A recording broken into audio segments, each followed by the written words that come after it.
Di Sumbing, saya baru sadar kalau rasa merinding itu ternyata punya banyak arti.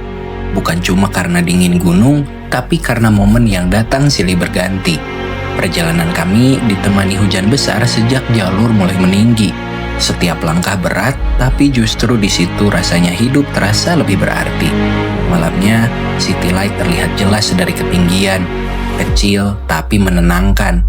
Seolah mengingatkan bahwa masalah yang terasa besar sebenarnya perlahan bisa ditenangkan. Paginya, samudra awan tipis terbentang rapi, dan puncak menyambut dengan langit cerah. Di hari ulang tahun ke-23, saya berdiri, antara lelah, syukur, dan hati yang sempat patah. Karena kadang, yang pergi tanpa alasan memang menyisakan rasa kehilangan, tapi alam selalu punya cara halus untuk mengajarkan kembali tentang penerimaan. Dan di Sumbing, saya belajar satu hal yang akhirnya membuat hati lebih dipenuhi kedamaian. Ternyata, merinding bukan soal kegalauan atau penuh kebahagiaan, tapi tentang sadar bahwa kita masih ingin terus berjalan dan terus hidup dengan penuh rasa syukur yang penuh ketulusan. Bercerita tanpa bersua, berkarya tanpa jumawa, berbagi story yang semoga jadi inspirasi. Ini dia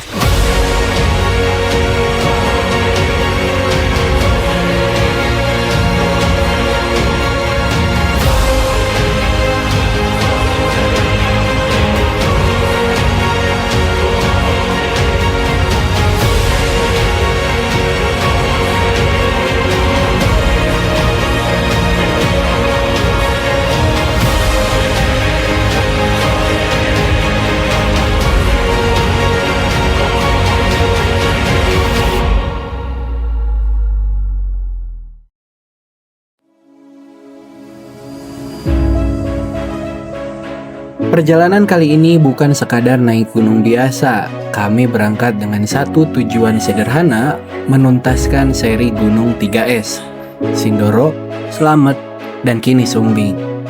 Dua nama sudah lebih dulu kami pijak, tinggal satu lagi yang sejak lama menunggu untuk diselesaikan. Bukan soal menaklukkan gunungnya, tapi tentang menuntaskan cerita yang sudah dimulai sejak perjalanan-perjalanan sebelumnya. Dan di hari itu, langkah kami akhirnya mengarah ke tujuan terakhir dalam seri Gunung 3S ini, Gunung Sumbing.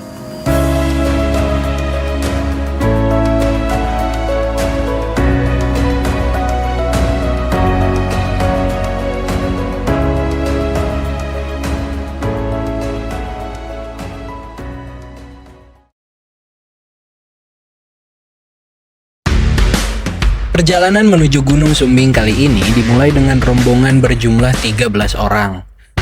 Awalnya 14, namun tepat di malam sebelum keberangkatannya, satu nama harus mengurungkan niatnya.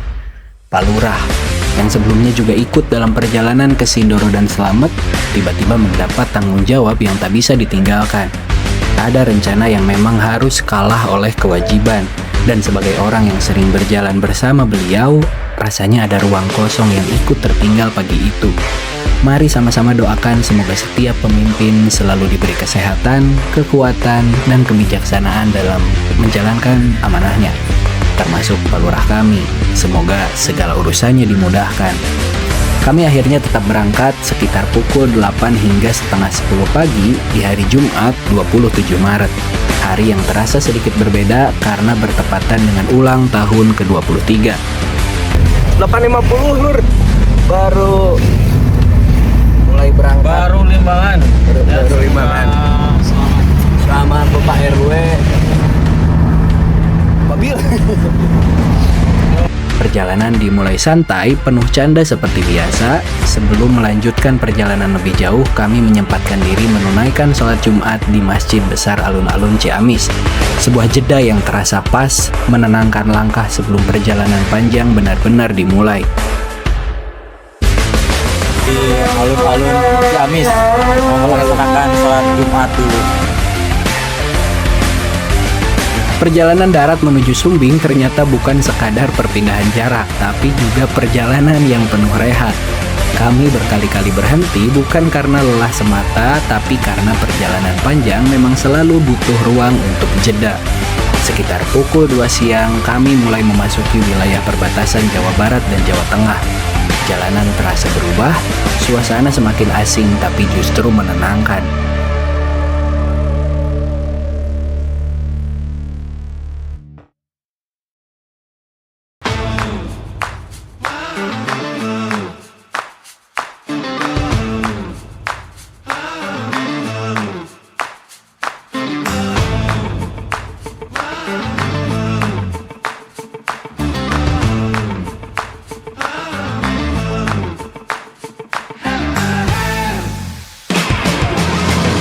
Di titik-titik tertentu kami berhenti bergantian, makan siang sederhana, ngopi sebentar di pinggir jalan, lalu melanjutkan perjalanan.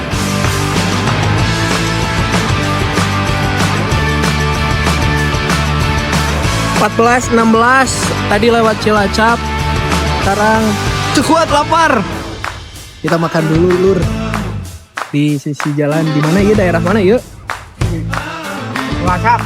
Cilacap, oh masih Cilacap berarti. Mantap. Jam 2. Waktu terasa berjalan pelan.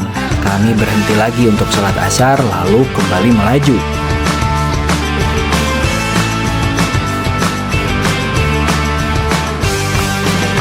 Menjelang malam, berhenti lagi untuk maghrib. Di sela-sela itu kami juga membeli logistik terakhir, memastikan semua cukup sebelum benar-benar masuk ke fase pendakian. Perjalanan ini seperti terus mengingatkan bahwa menuju sesuatu yang besar jarang sekali dilakukan tanpa jeda. Kadang kita perlu berhenti berkali-kali untuk sejenak istirahat supaya langkah berikutnya tetap kuat. Di dalam mobil, obrolan mengalir liar. Tawa muncul tanpa alasan besar, dan tanpa disadari perjalanan panjang itu perlahan menghangatkan suasana hati. Belum ada hujan, belum ada kabut, belum ada suhu dingin. Tapi entah kenapa, perjalanan menuju Sumbing sudah mulai memberi sesuatu yang nanti akan benar-benar membuat kami merinding.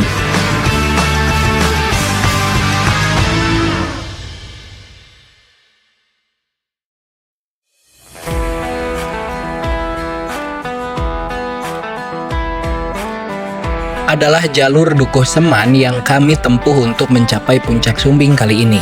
Tadinya kami berencana lewat Garung, jalur paling populer yang sudah pasti ramai, apalagi di semarak lebaran dan liburan. Di tengah perjalanan kami baru tahu kabar menarik. Salah satu teman sekaligus saudara kami, alumni santri Pulosari, Deden Rifki atau yang akrab dipanggil Deden DC, ternyata juga akan naik Sumbing di hari yang sama. Hanya saja ia memilih jalur Garung. Lebih gilanya lagi, sehari sebelumnya ia sudah tektok Gunung Sindoro. Benar-benar perkasa, 3 hari, 2 gunung sama-sama menyentuh angka 3000-an. Tinggal selamatnya, Den. Kabar itu sekaligus jadi pengingat bahwa setiap orang punya ritme petualangannya masing-masing.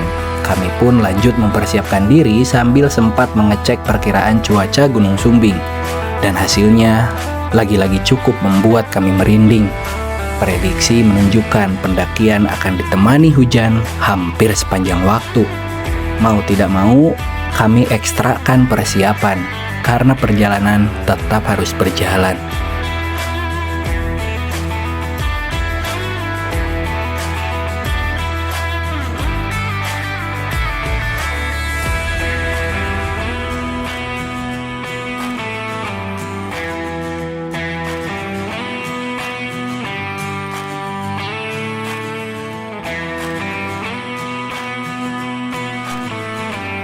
Menjelang tiba di area base camp, kami sempat dibuat bingung oleh suatu hal yang rasanya sudah jadi tradisi tiap pendakian. Disesatkan Google Maps. Di layar, street view terlihat meyakinkan. Jalannya tampak benar, masuk akal, dan seolah tinggal sedikit lagi sampai tujuan. Tapi begitu mobil maju, jalurnya justru makin kecil, sempit, dan terasa bukan jalur menuju base camp sama sekali. Kejadian ini langsung mengingatkan kami pada perjalanan ke Gunung Slamet dulu saat kami nekat mengambil jalan potong karena merasa base camp masih jauh. Bukannya mempersingkat perjalanan, mobil kami malah ikut mendaki. Untungnya di Sumbing kali ini kami tidak sejauh itu tersesat. Kami akhirnya berhenti dan bertanya kepada warga lokal. Dari mereka lah kami tahu bahwa hampir semua pendaki yang mengikuti Google Maps menuju base camp Dukuh Seman ini memang sering salah arah. Kami pun diarahkan ke jalur yang benar, keluar dari jalan rusak dan sempit, lalu kembali ke jalan beraspal yang halus dan jelas arahnya. Sekitar pukul 12 malam, setelah lebih dari 12 jam perjalanan darat di dalam mobil, akhirnya kami tiba di base camp Dukuh Seman. Udara dingin langsung menyambut, rasa lelah bercampur lega. Perjalanan panjang, sedikit tersesat, dan malam yang menusuk membuat perjalanan ke Sumbing sejak awal sudah terasa merinding. Untungnya semua langsung terbayar. Dari base camp, City Light terlihat begitu jelas dan indah, seolah jadi hadiah pertama sebelum kami benar-benar memulai pendakian. Setelah sampai di base camp Dukuh Seman sekitar tengah malam, kami kemudian menuju homestay untuk beristirahat. Tas diturunkan, sepatu dilepas, dan untuk pertama kalinya sejak pagi, kami benar-benar diam. Badan rasanya baru sadar kalau perjalanan darat tadi benar-benar panjang. Kami bangun sekitar pukul 4 subuh. Udara dingin langsung terasa begitu membuka mata. Setelah sembahyang, kami mulai bersiap mencari sarapan. Berharap ada warung yang sudah buka di sekitar base camp.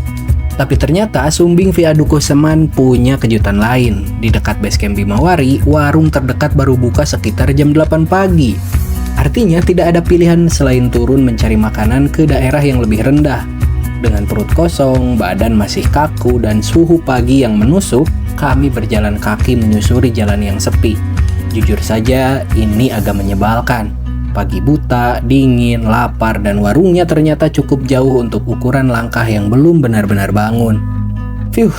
Belum juga mulai mendaki, tapi Sumbing sudah memberi pemanasan kecil sejak pagi. Setelah jam 8 pagi, akhirnya warung di base camp mulai buka. Tanpa banyak pikir, kami langsung memesan sarapan. Beberapa porsi nasi goreng dan bubur hangat yang rasanya benar-benar menyelamatkan pagi itu. Perut yang sejak subuh kosong akhirnya terisi, jadi bekal awal sebelum tenaga benar-benar diuji. Suasana pagi cukup bersahabat, langit terlihat cerah, belum ada tanda mendung meskipun puncak Sumbing masih tertutup dan belum memperlihatkan dirinya. Jalur Dukuh Seman yang tidak terlalu ramai pendaki membuat suasana base camp terasa tenang.